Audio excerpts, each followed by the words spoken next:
Okay, let's sneak up on Jesse here. How's it going, Jesse? Hey, Bob. We're gonna take some video of you doing this thing. We got a really simple frame building jig.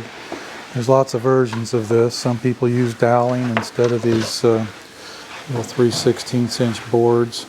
This is just so simple. Sorry about that. We just cut these slots right here on a table saw, and it's a real loose fit. This thing comes in and out really easy. So show us how to do it. So building medium frames, and I just lined up the sidebars in here. I already took the liberty of taking a grinder and cleaning the glue off the walls from yesterday. Yeah, these boxes need maintenance. We use a lot of glue. I've always told my employees if the glue's not oozing out of anything you're building, you're not using enough glue. I put these little spacers in here because it makes it easier to glue when so that they're not rocking back and forth. A little wedge to keep it tight. Okay. I don't know if anybody else does that, but and then with this glue, this is Type Bond 2.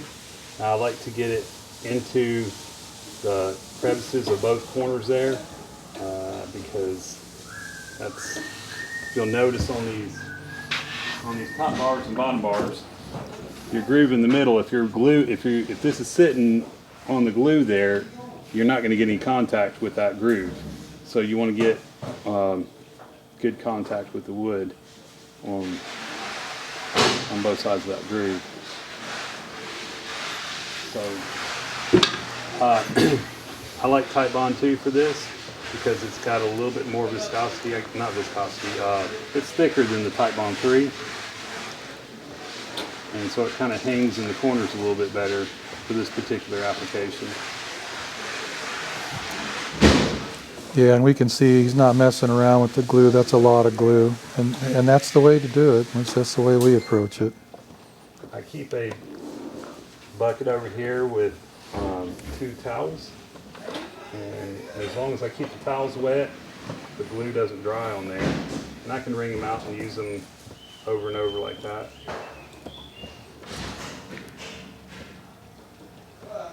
These are the staples that we use.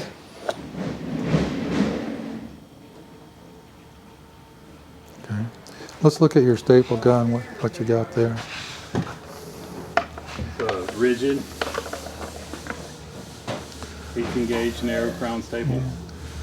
I've used a lot of Senkos and rigids and other types. I really like the Senkos, but these rigids are probably, in my view, the most bang for your buck.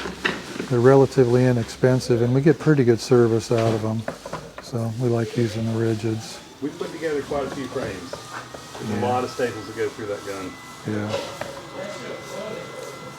I've noticed with these, I don't know where we're getting the wood from, but the wood is a little bit thicker. These are Man Lake frames. We use frames from several different manufacturers, and we settled on the Man Lake. We like them.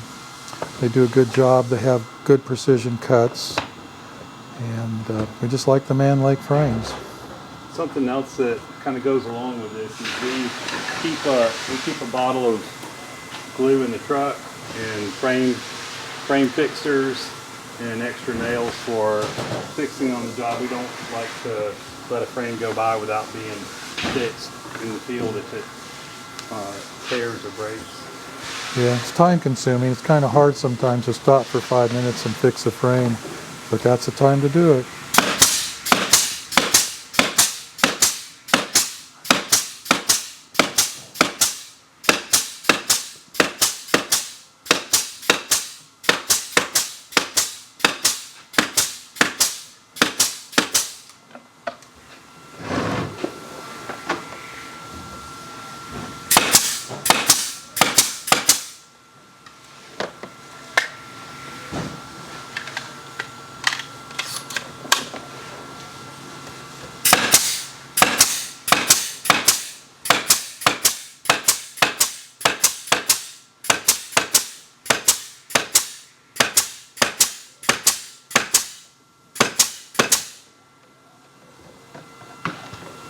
Looks like you've done a few in the past.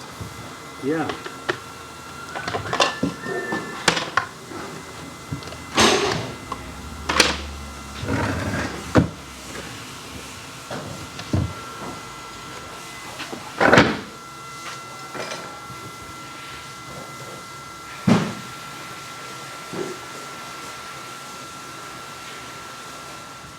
This is one of the jobs that I did a lot of when I first got hired here.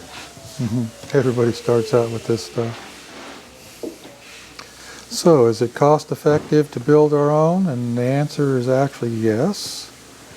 I've paid close attention to how many frames an hour a person can do, and of course what their labor and all the expenses are with that employee.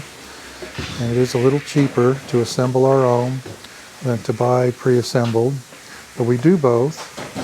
Of course, this keeps an employee busy in the winter when the beekeeping season is, not non-existent really.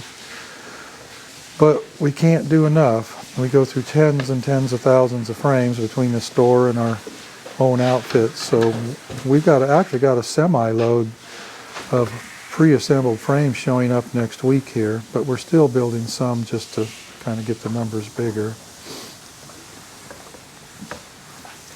There's a lot of frames on a semi-truck, 30 pallets of stuff. It's a lot of frames. A lot of frames. They'll get used. It's amazing how many frames go through the store.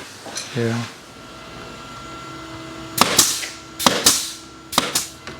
This particular jig holds 12 frames.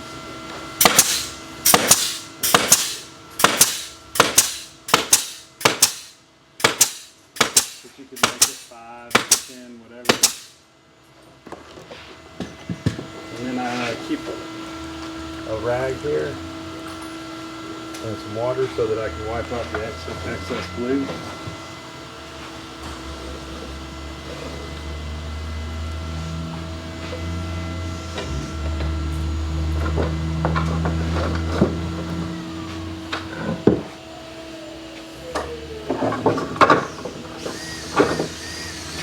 Why don't you put a few foundations in, show us how that goes. Okay. Okay, so this is Premier Foundation. I can tell by the color. Their yellow is really yellow. Man Lake. We use a lot of Man Lake too, and it's a little not quite so loud of a yellow. They both work fine. The bees both like them. The Man Lake right cell works really well. There's advantages and disadvantages to each one, and I think Jesse's going to show us and explain part of it right now. With the Premier, it's not quite as rigid, so it's easier to snap into place. But with the right cell, it's a little more rigid. What I'm doing right now is I'm checking for any staples, rogue staples, and if there's any rogue staples, I'll trim them off and set them with a punch before we ever put the foundation in there.